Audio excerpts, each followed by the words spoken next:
так вот помидоры подвязывает, и они хорошо растут. Вот в чем наш секрет. Под музыку, да? А я думала, потому что ты на баяне играешь. Ну да, Помидором. вот так вот мы теплицу ухаживаем. Лайфхак. Поэтому у них очень много цветочков, а нет помидоров.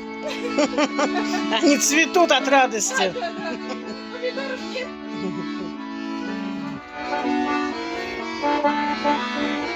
Thank you.